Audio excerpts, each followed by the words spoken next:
Wapendwa taifa la Mungu, tumsifu Yesu Kristo. Mungu ni mwema kila wakati. Basi siku ya leo tarehe 1 mwezi wa 5, kama ilivyo desturi yetu wana UWAKA, tunakusanyika hapa Pugu kumshukuru Mungu.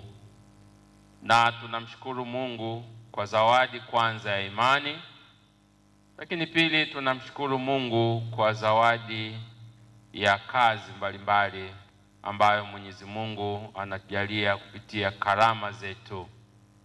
Na tunapomshukuru Mungu kwa zawadi ya kazi, basi naunganika na mama kanisa, ambapo kwa namna pekee kabisa tarehe 1 tuna mtafakari Mtakatifu Yosefu mfanyakazi.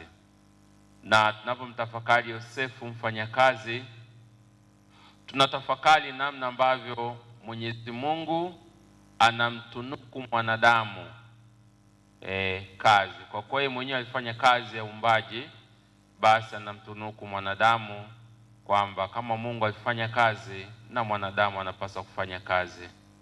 Na kazi hiyo ukifanya kwa upendo inageuka kuwa baraka.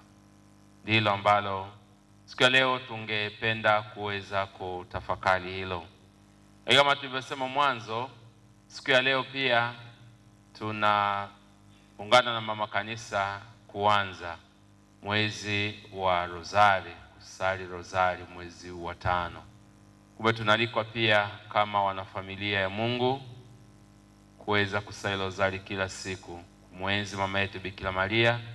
Na kwa kuwa yeye pia alikuwa ni mshirika mkubwa sana katika safari ya ukombozi wa mwanadamu, kwa hiyo tunalikwa kusali Rozari siku zote. Na hata baada ya mwezi huu kuisha, tunalikwa kuendelea kusali Rozari. Tunaposali Rozari, tunaendelea kumheshimu mama yetu Bikira Maria, ambaye ndiyo yake imetufanya tuwe hivi tulivyo, ndugu zangu, kwa kazi pia ya ukombozi. Basi tunapomshukuru Mungu kwa siku hii ya leo, somo letu la kwanza linatutafakarisha namna ambavyo kwa uumbaji pia ambao Mungu ameufanya, kwa kazi kubwa ambao Mungu amefanya, baada ya kuona kazi kubwa na nzuri, anasema anastarehe. Na ndivyo hivyo tunaunganisha sasa siku yetu ya leo kwamba kama Mungu aliweza kufanya kazi, sisi nasi pia tunapaswa kufanya kazi.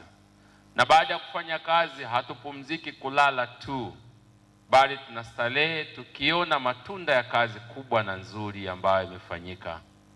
Na hivyo tunaalikwa, ndugu zangu, kuthamini kazi, kupenda kazi na kuiheshimu kazi. Na kazi tuifanye katika hali ya ubora, kazi tuifanye katika hali ya weledi, kazi tuifanye katika hali ya upendo.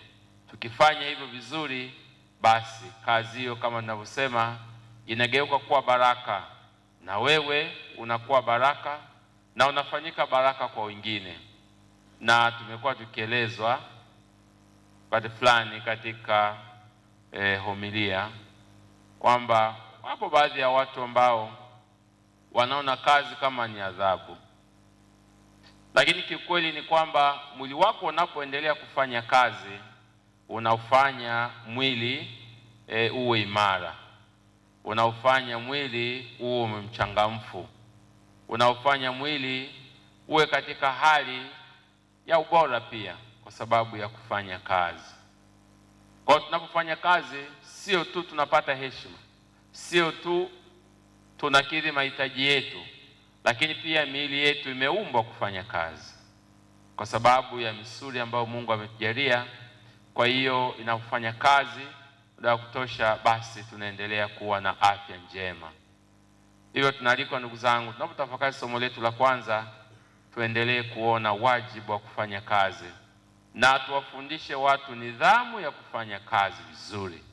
Tukiweza kufanya kazi yetu vizuri kwa malengo mazuri, basi kazi hiyo itatujalia baraka na mwisho kufikia uzima wa milele.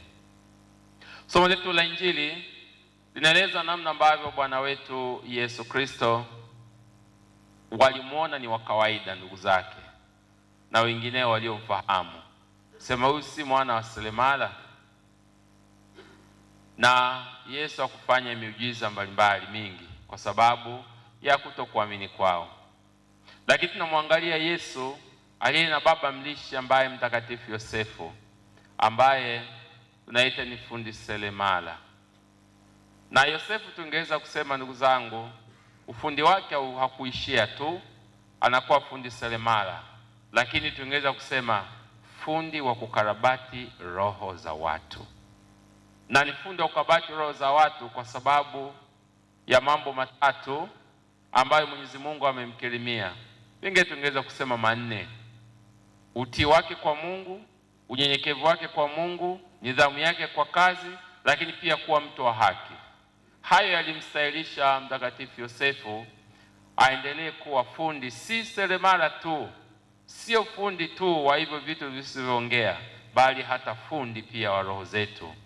Maana yake sasa anateuliwa pia na Baba Mtakatifu Piusi wa 12 mwaka 1955 kwamba Mtakatifu Yosefu anawekwa kuwa mwombezi na mlinzi wa wafanyakazi. Na tunapoongea wafanyakazi, ndugu zangu, huyu ni mwanadamu, ameumbwa mwili na roho. Kwa hiyo unapofanya kazi vizuri, kwa ubora, kwa weledi, basi haitoshi tu kwamba unatimiza majukumu yako kama raia, lakini pia unampa sifa na utukufu Mwenyezi Mungu, kwa sababu ardhi tumepewa tuweze kuitumia vizuri. Kwa hiyo tunaona Mtakatifu Yosefu alivyo zaidi ya useremala wa kushughulika na mbao, bali ni useremala wa kuchonga roho zetu kwa maombezi yake. Na kwa sababu alikuwa sio mwongeaji sana, yeye alikuwa ni mtu wa vitendo tu. Na hivyo pia tunaendelea kuhimizwa hata tunapofanya kazi, kadri unapofanya kazi unatumia akili kuboresha ubora wa kazi, basi nakupa umaridadi pia katika huduma hiyo. Lakini ukiwa pengine na maneno mengi huku na kule, kazi yako inaweza kukosa ubora. Mtakatifu Yosefu alihubiri bila hata kuongea sana, alihubiri kwa matendo. Na ndivyo hivyo pia tunalikwa ndugu zangu kuendelea kumtumia Mtakatifu Yosefu aendelee kutuombea kwa Mwenyezi Mungu, ili basi huduma ambazo tumejaliwa na Mwenyezi Mungu tuweze kuzifanya katika hali ya ubora, tuweze kuzifanya katika hali ya kumshukuru Mwenyezi Mungu, tuweze kuzifanya katika hali ya upendo, tuweze kuzifanya katika hali ya nidhamu ya hali ya juu. Na mwisho, atakayepata huduma kupitia utumishi wetu aweze kubarikiwa. Ndugu zangu, somo letu la pili linatukumbusha wajibu wetu wa kufanya yote kwa upendo.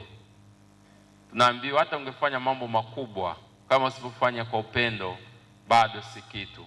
Lakini fanya, Mama Teresa akakuta anatukumbusha tufanye madogo madogo mambo, lakini kwa upendo mkubwa. Fanya mambo madogo madogo kwa upendo mkubwa, basi yanageuka kuwa baraka, yanageuka kuwa faraja kwa hao ambao tunawahudumia. Na ndivyo hivyo Mtakatifu Yosefu alifanya, namna ambavyo alitunza familia yake, namna ambavyo alitimiza wajibu wake, namna ambavyo aliwezesha kufundisha mtoto Yesu kazi. Kwa hiyo aliyafanya kwa upendo mkubwa, na sasa yeye mwenyewe amegeuka kuwa baraka. Ama Bikira Maria fanyika baraka pia katika maisha yetu. Kwa hiyo tunaposali kwa mwombezi wa Mtakatifu Yosefu, tuendelee kuziombea pia familia zetu, familia ambazo wakati mwingine zimeparaganyika kwa kukosa kazi stahiki, kwa kukosa kazi isiyoeleweka, au kwa kukosa kazi kwa namna tu mbalimbali. Kwa hiyo Mtakatifu Yosefu aendelee kuwa mwombezi wetu, sote ambao tunajibidisha kutafuta kazi, sote ambayo tumepata kazi tunafanya kazi, sote ambao tunataka kuboresha pia kazi ambayo Mwenyezi Mungu ametujalia. Sasa tunajifunza mambo manne siku hii ya leo, ndugu zangu, tunapomshukuru Mungu kwa zawadi ya Mtakatifu Yosefu mfanya kazi. Jambo la kwanza, tunaendelea kuhimizwa kuwa watii kwa Mungu, watii kwa sauti ya Mungu, watii kwa mapenzi ya Mwenyezi Mungu. Tukitii tu, Mwenyezi Mungu anatuinua zaidi pia. Watii pia kwa wajibu zetu katika kanisa, watii pia kwa shughuli za kanisa, watii pia kwa kuhakikisha kwamba tunahudumia jamii vizuri. Tukitii, basi Mwenyezi Mungu anaendelea kutuinua na kutubariki. Maandiko yanatuambia kwamba utii ni bora kuliko sadaka. Kwa baba zangu wote ambao tunaendelea kushiriki baada ya misa takatifu, tunajifunza utii kwa mapenzi ya Mungu. Tukifanya hivyo, basi duniani hapa atakuwa mahali bora pa kuishi na mwisho kufikia uzima wa milele. Jambo la pili ambalo Mtakatifu Yosefu anatufundisha siku ya leo, unyenyekevu. Unyenyekevu katika kile ambacho Mungu ametukabidhi. Baba, umekabidhiwa familia, wazazi umekabidhiwa familia ya watoto, lakini pia wewe umekabidhiwa kazi popote ulipopewa. Kwa tujifunze unyenyekevu kwa maana ya kujipokea sisi wenyewe, kuwapokea wengine, lakini pia kuwapokea hata wale ambao tunaoongoza. Na unyenyekevu huo naalikwa pia sasa kuomba nguvu za Mungu zitusaidie tuwe na jicho la tatu kuangalia hata wale ambao tumewaajiri, basi tuweze kuwalipa vizuri hawa ambao tumewaajiri, kuwapa haki zao vizuri, na wale ambao tumeajiriwa na si kutimiza wajibu wetu vizuri, basi ndio unyenyekevu ambao Mtakatifu Yosefu aliyepewa familia takatifu aendelee kuitunza. Alitunza pia kwa unyenyekevu, alitunza pia katika hali hiyo ya kujipokea na kuwapokea wote. Hata katika hali yake ya kawaida aliweza kuwapokea Mama Bikira Maria pamoja na mtoto Yesu. Jambo la tatu, tunajifunza uadilifu katika huduma mbalimbali. Mtakatifu Yosefu baada ya kupewa maelekezo na malaika, mwanzoni aliwaza kwamba muache, lakini baada ya kupewa maelekezo alitii. Mwadilifu kwa mambo ya kimungu. Lakini pia hakutaka kumwaibisha mama yetu Bikira Maria. Aliendelea kuishi naye kwa upendo, aliendelea kuishi naye kwa amani, na yote akafanyika vizuri, na wao walimheshimu kama baba wa familia pia. Mtakatifu Yosefu anatukumbusha wajibu wetu wa kujifunza unyenyekevu kama mama wa fadhila zote pia, tukijua tu kwamba Mungu Roho Mtakatifu anatuimarisha na kutupa nguvu ya kutimiza wajibu wetu pia kama kina baba wa familia pia. Kwa hiyo Mtakatifu Yosefu hakuwa mwongeaji sana, lakini vitendo vidhihirisha tu kwamba yeye ni mnyenyekevu. Na ndivyo kina baba tunafundishwa unyenyekevu pia katika huduma zetu mbalimbali, katika kazi zetu mbalimbali, katika utumishi wetu mbalimbali. Na kwa namna hiyo basi tutaendelea kubarikiwa na kuinuliwa zaidi. Jambo la nne, alikuwa mtu mwenye haki. Tunafahamu au tunakumbuka namna ambavyo katika tamaduni pia ndugu zetu, kuta mama yuko katika hali hiyo, basi kuna adhabu anapewa pia. Lakini yeye hakutaka pia hayo yote yatokee. Kimya kimya alipanga aendelee na ratiba zake. Nasi pia tunakumbusha ndugu zangu kuwatendea haki wengine. Kama Mtakatifu Yosefu alitendea haki pia nafasi yake hapo nyumbani. Aliwajibika kuhakikisha kwamba kupitia kazi ya useremala aliweza kutunza hiyo familia. Haki na wajibu vinaenda. Kama baba wa familia ni wajibu wetu pia kutunza familia hiyo pia.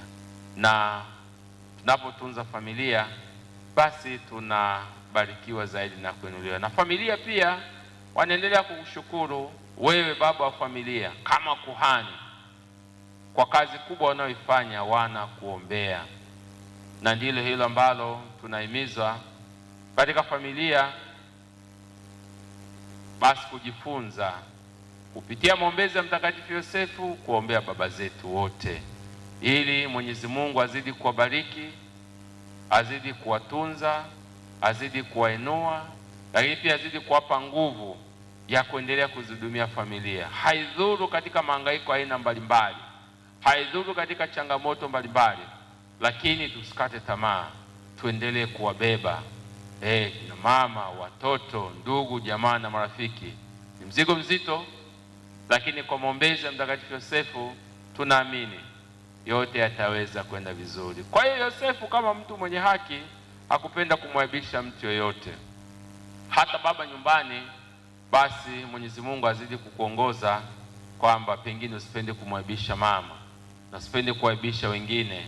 Tenda tu kwa msaada wa Mungu, na hata pale mambo yanapokuwa magumu, kimbilia ulinzi wa Mungu.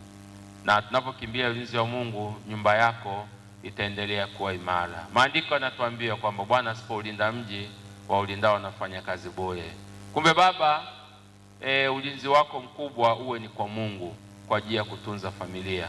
Kuna majukumu mbalimbali ambayo tunapaswa kuyafanya kama wanafamilia, na hata wakati mwingine kunakuwa na ugumu, lakini ukimkimbilia Mungu, basi yote yataweza kufanyika vizuri.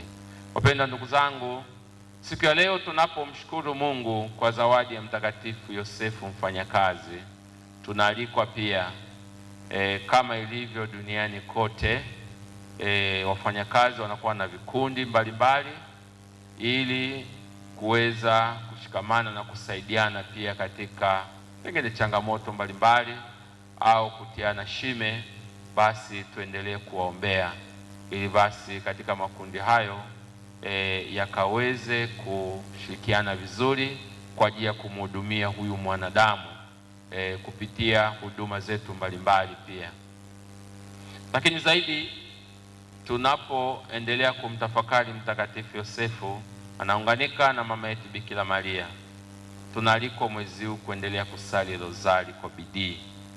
Tukisali rozari kwa bidii kwa maombezi yake mama yetu Bikira Maria, kwa ajili ya kuombea familia zetu, basi familia zetu zitaendelea kuwa imara vizuri na kuendelea kuwa kanisa dogo zuri la nyumbani. Kama kanisa linaimarika vizuri nyumbani, basi kanisa kwa ukubwa wake, kwa maana ya ngazi ya kigango au kituo cha sala kigango, parokia, kania na jimbo, basi vitakuwa imara, kwa sababu kupitia nyumbani au kupitia kanisa hilo dogo la nyumbani, tunu tunajifunza zote: tunu ya utii, tunu ya unyenyekevu, tunu pia ya uaminifu, tunu ya haki. Hayo yote yakiwekwa vizuri, basi kanisa litaendelea kustawi na litaendelea kushirikiana. Tutaendelea kushirikiana wote kwa pamoja ili kuhakikisha kwamba kupitia hali hiyo kanisa linazidi kukua na kuendelea mbele vizuri. Na hao ambao wanatoka hapo nyumbani kama kitalu cha mito, basi kupitia karama ambazo Mungu Roho Mtakatifu anawajalia, basi wakaweze kwenda mbele na kulihudumia kanisa vizuri kwa ujumla na kwa ubora. Tumwombe Mwenyezi Mungu, ndugu zangu, aendelee kutujalia kuwa na hamu ya kufanya kazi sahihi, sio kazi ya utapeli au kazi ya aina nyingine. Kazi sahihi ambayo inatambulikana na jamii, inatambulikana na sheria, taratibu na kanuni za nchi pia. Na tukifanya vizuri, basi sisi tunafanyika baraka. Tuendelee kuwapongeza baba zetu kwa kazi kubwa na nzuri mnayoifanya pia katika familia, katika jamii, lakini pia katika kanisa. Baba, tunajua mtu akikuona anaweza kukuona kawaida, lakini ndani ya nafsi yako, ndani ya akili yako umebeba mengi mazuri kwa ajili ya ustawi wa familia yako, kama ni kutunza mke, kutunza watoto, kutafutia ajira, ulinzi pia wa familia. Hayo yote yanamhusu baba. Kwa hiyo nichukue nafasi kuwapongeza baba zetu wote kwa kazi kubwa na nzuri ya utume au ya uwajibikaji uliotukuka. Naomba tujipongeze kina baba jamani.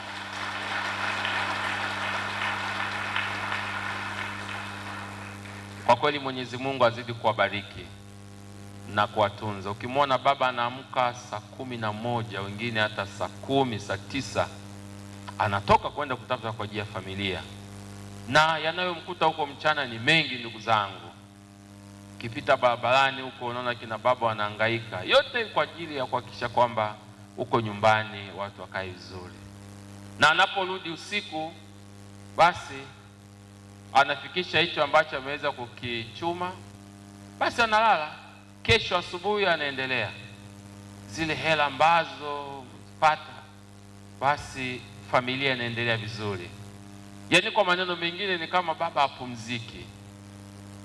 Muda huu walioko nyumbani wanaendelea na ratiba zao, lakini baba yuko anahangaika huko mjini, na jioni analeta matumizi. Kwa hiyo tunaombea kwa Mwenyezi Mungu, na nyinyi kina baba msimwache Mungu. Sasa nasema au maandiko yanatuambia Bwana asipoulinda mji waulindao wanafanya kazi bure. Katika kujenga kwetu familia, katika kuzitunza familia, tutunze na Mungu, na tunapotunza na Mungu na sisi pia tunafanyika baraka. Mara nyingi baba ndio mtoaji wa baraka. Sasa katika utoaji wa baraka, wewe mwenyewe uendelee kufanyika baraka, na baraka iwe zaidi pia kama ni kwa mke wako, kwa watoto wako, ili yote yaweze kwenda vizuri. Tunazidi kuombea kwa Mwenyezi Mungu azidi kuwalinda, azidi kuwajalia afya njema kimwili na kiroho, lakini pia azidi kuwatunza kwa kile ambacho Mungu amekujalia, zawadi hiyo ya mke, watoto, kazi, miradi na yote unayofanya, basi akazidi kukuinua na kukutunza na kujalia kila neema na baraka. Tumsifu Yesu Kristo.